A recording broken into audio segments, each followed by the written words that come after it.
Hello, everybody. Welcome to another episode of Mr. Mayo's Poetry Unit. That's a bit of a long-winded way of saying I don't know what we're calling this still. But I do have a poem for us today. It is called Searching for Happiness. Today what we're going to be examining is a free form. Now, by free form, what that means is necessarily not that it's written in paragraph form like you might be used to seeing of some more modern poetry, but rather that it is free of using a precise meter, right, of measuring how many syllables that you use per verse, and that it doesn't necessarily follow any rhyming pattern, although it can. It just that it's not following a pattern to begin with. And beyond that, just putting lines and separating them into stanzas however you please.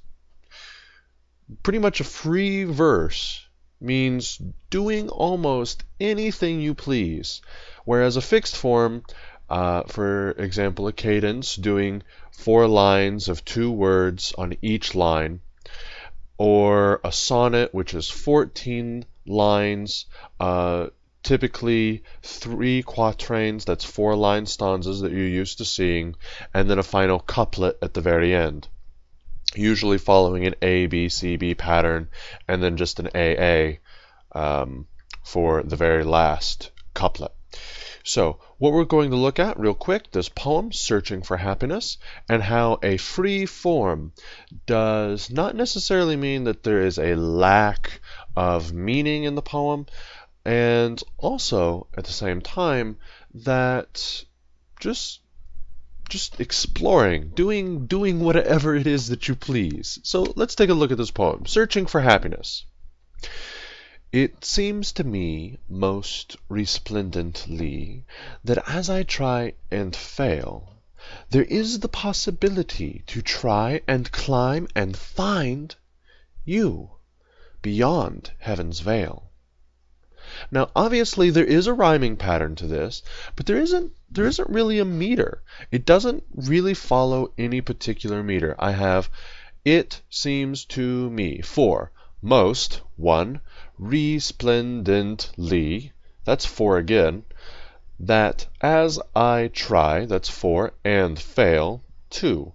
There is the possibility, ooh, goodness, that's 8, to try, 2, and climb, another 2, and find, another 2, you, that's 1. Beyond heaven's veil, that's 5. So there's no precise meter going on here. There is you can say, you can make sure that your intonation or just your elocution of how you are actually saying it, how you are saying the poem, that's your elocution, how you are saying it is, you can find a pattern to it, and it does have a rhyme, right? Me, resplendently, possibility,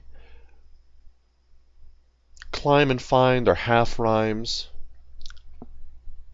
Of course, that saying that was also, yeah, okay. Mr. Mayo's just a dork. I get it. But we don't have, any sort of fixed meter. We have a 3-line stanza, we have a 2-line stanza, a 1-line stanza, a 3-line stanza, and then 2 1-line stanzas again. So there's no fixed meter, there's no fixed way of putting the lines. There is a rhyme that's sort of embedded into the poem to help, make it bounce a little bit more, but it's free. It's free of any restrictions.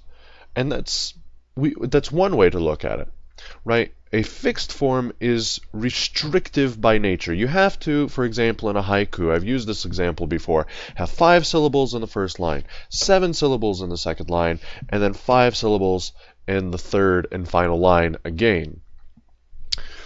But that can be restrictive, right? But it can also have its own purpose to flush out different meanings. In free verse, you do what you need. The fact that you is all by itself. It's one syllable, it's one line in one stanza. Boom. Talk about emphasis. I might as well bold, underline, italicize, and raise the font size to something like crazy, like 72, out of the whole poem. Because, and you even see that as this progression of exclamation points, there is the possibility to try and climb and find. There's something building up here. You. Boom. Sudden epiphany. Right? You. Beyond heaven's veil. And then sort of just coming back down. We had the climax. Boom. The crescendo. And now we bring it down again. And it's over. Boom.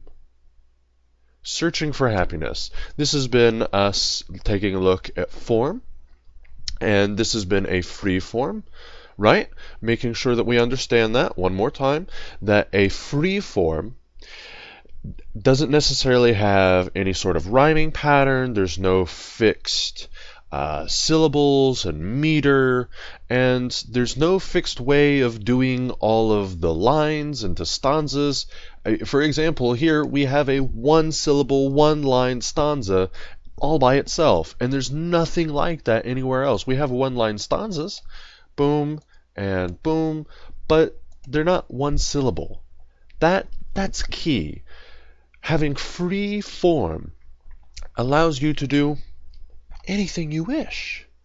Fixed forms can be restrictive. They can also be used in other ways, right? To draw some parallelism, or use different poetic devices or sound devices that we've discussed in some other poems and in class to, sort of pull out or emphasize a specific meaning for the reader. But free form doesn't have that. It's just I don't want to say all you can eat, but it's like going to the mall and being able to do just about anything you please. You have your choice of which store, how you want to write your poem. Yes, that was a metaphor. It didn't work out very well. Mr. Mayo doesn't go to the mall.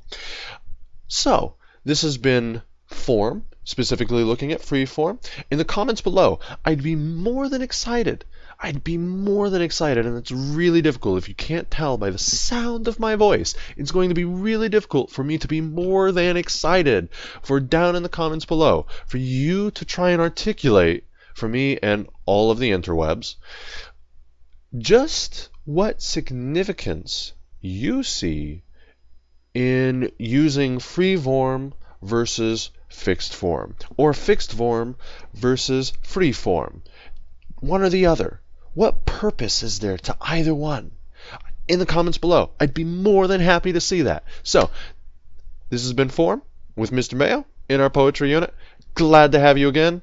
And as John Green always says at the end of his episodes, and yes, that's drawing some more parallelism between John Green and Mr. Mayo, in his hometown, don't forget to be awesome. Don't forget to be awesome in my class either. There we go. That's a Mr. Mayoism.